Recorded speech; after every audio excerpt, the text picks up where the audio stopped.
महत्त्वाची बातमी, राज्यातील शेतकऱ्यांच्या खात्यात उद्या 4,000 रुपये जमा होणार आहेत। पीएम किसान सन्मान आणि नमो शेतकरी महासन्मान निधीचे हे पैसे जमा होतील। पंतप्रधान मोदींच्या हस्ते उद्या वाशिममधील कार्यक्रमातून रक्कम वितरित करण्यात येईल। पीएम किसान सम्मान निधि की 18वीं किस्त जारी करने का अवसर मिला है। देश के 9.5 करोड़ किसानों के खातों में आज 20,000 करोड़ रुपए ट्रांसफर किए गए हैं। महाराष्ट्र की डबल इंजन की सरकार तो यहां के किसानों को डबल फायदा पहुंचा रही है। नमो शेतकरी महासम्मान योजना के तहत महाराष्ट्र के 90 लाख से ज्यादा किसानों को करीब 1900 करोड़ रुपए दिए गए हैं। आज कृषि, पशुपालन और किसान उत्पाद संघ एफपीओ से जुड़े सैकड़ों करोड़ रुपए के प्रोजेक्ट भी जनता को समर्पित किए गए हैं। पोहरा देवी के आशीर्वाद से मुझे अभी लाड़की बहन योजना की लाभार्थियों को मदद देने का भी सौभाग्य मिला है। ये योजना नारी शक्ति का सामर्थ्य बढ़ा रही है। मैं महाराष्ट्र के भाई बहनों को, देश के सभी किसान भाई बहनों को हार्दिक बधाई देता हूं।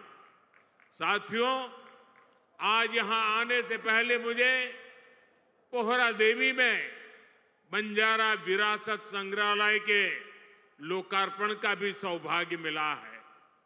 देश की महान बंजारा संस्कृति, इतनी बड़ी विरासत, इतनी प्राचीन परंपरा, ये म्यूजियम देश की नई पीढ़ियों को इनसे परिचित कराएगा। और मैं आप सबसे आग्रह करता हूं, ये जो मंच पर बैठे हैं उनको भी आग्रह करता हूं कि आज जाने से पहले ये बंजारा विरासत संग्रहालय देख करके ही जाना।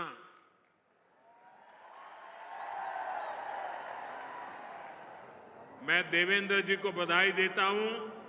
इन्होंने पहली सरकार के समय जो संकल्पना की और इसने उत्तम तरीके से आज मैंने इसको बना हुआ देखा, मन को बहुत ही संतोष हुआ, आनंद हुआ।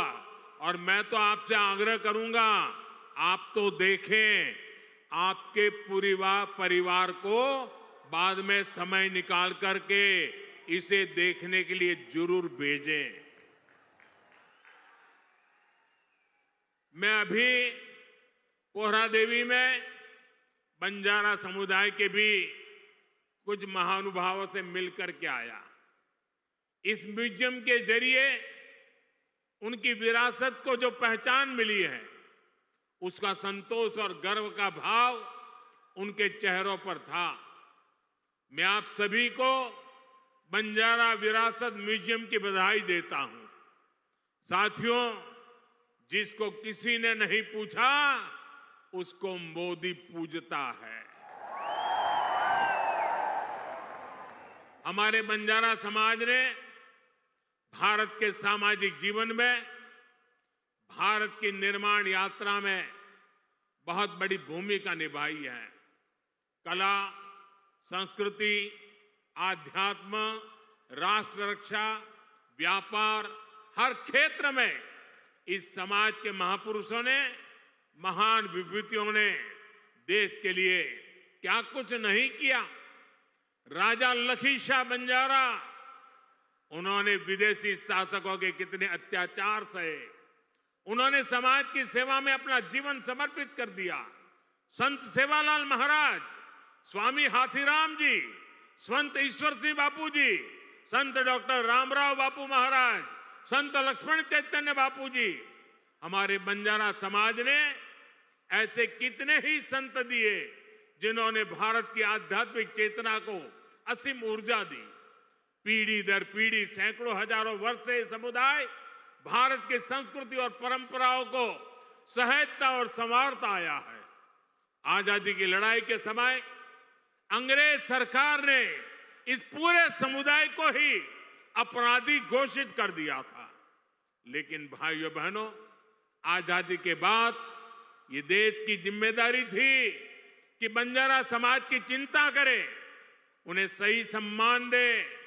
और उस समय कांग्रेस की सरकारों ने क्या किया? कांग्रेस की नीतियों ने इस समाज को मुख्य धारा से काट कर रखा। आजादी के बाद कांग्रेस पार्टी पर जिस परिवार ने कब्जा किया, उसकी सोच शुरू से ही विदेशी रही है।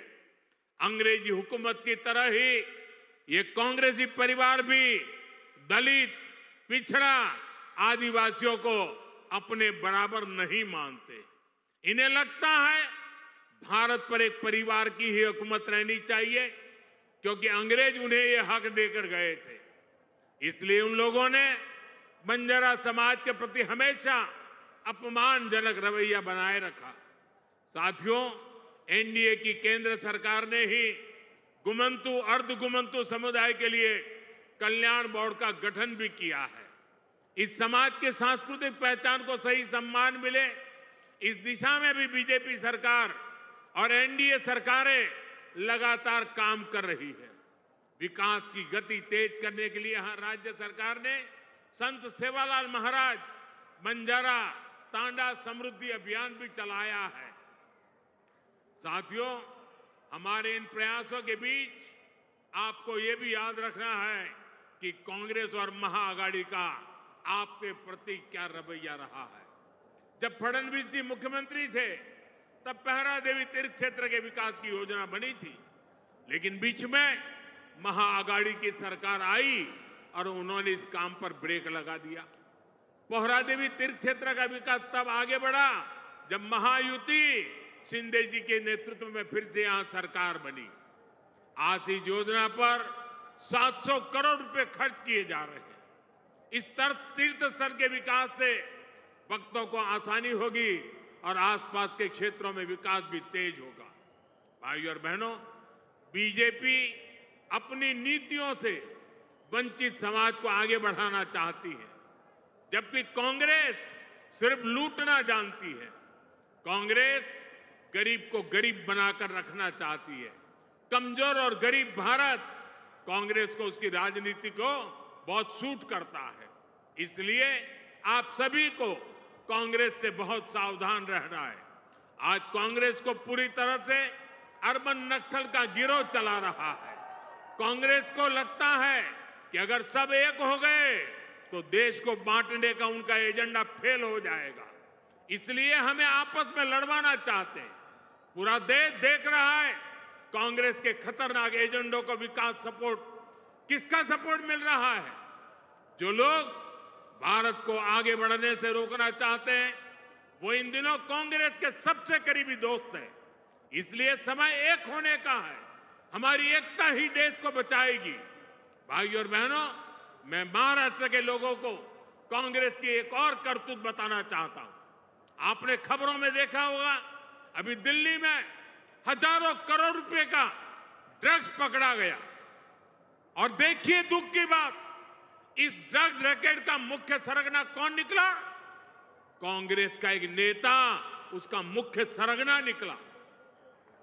कांग्रेस युवाओं को नशे की लत में धकेलकर उस पैसे से चुनाव लड़ना और जीतना चाहती है।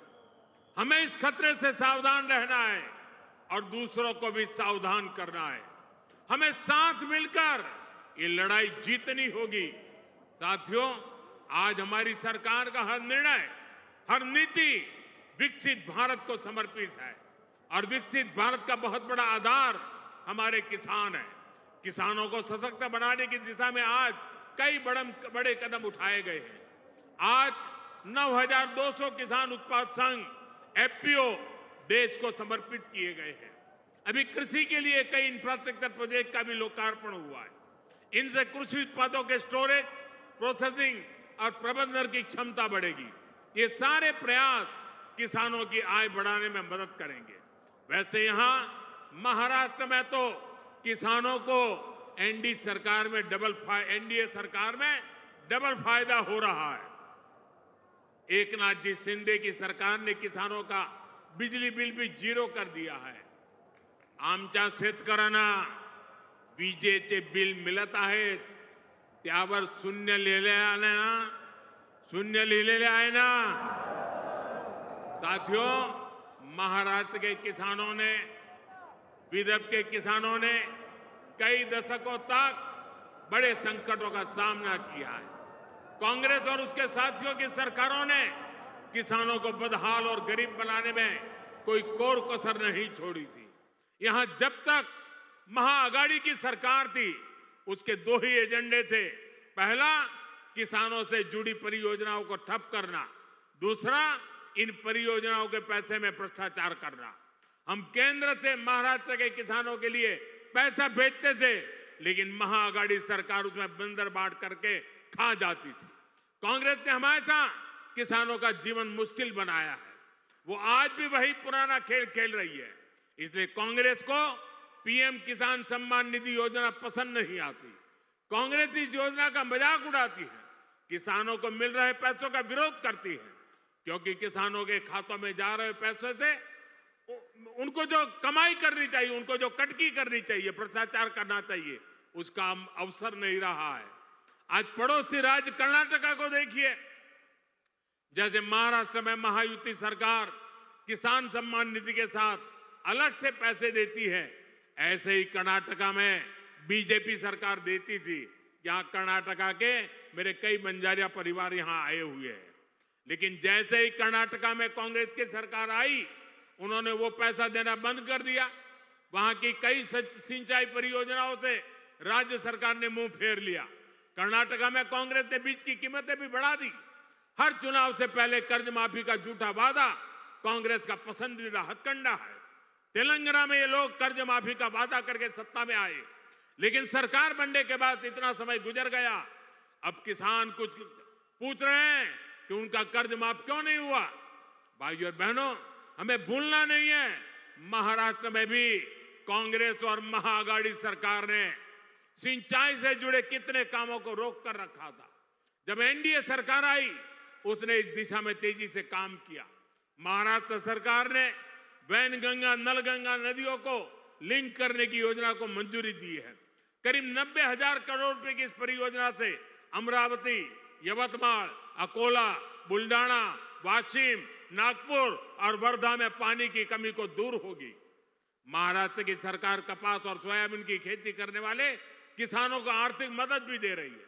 किसानों के खातों में कपास और सोयाबीन के लिए 10-10 हजार रुपए दिए जा रहे हैं। हाल ही में अमरावती के टेक्सटाइल पार्क का शिलान्यास भी किया गया। इस पार्क से कपास किसानों को बड़ी मदद मिलेगी। साथियों, हमारे महाराष्ट्र में देश की आर्थिक प्रगति का नेतृत्व करने की असीम क्षमता है। ये तभी होगा जब गांव, गरीब, किसान, मजदूर, दलित, वंचित सबको आगे बढ़ाने का अभियान मजबूती से चलता रहेगा। मुझे विश्वास है आप सब अपना आशीर्वाद बनाए रहेंगे। हम सब साथ मिलकर विकसित महाराष्ट्र, विकसित भारत के सपने को पूरा करेंगे। इसी कामना के साथ मैं एक बार फिर हमारे किसान साथियों और मेरे बंजारा समाज के सब भाई बहनों को बहुत बहुत बधाई देता हूं। मेरे साथ बोलिए, भारत माता की, भारत माता की, भारत माता की।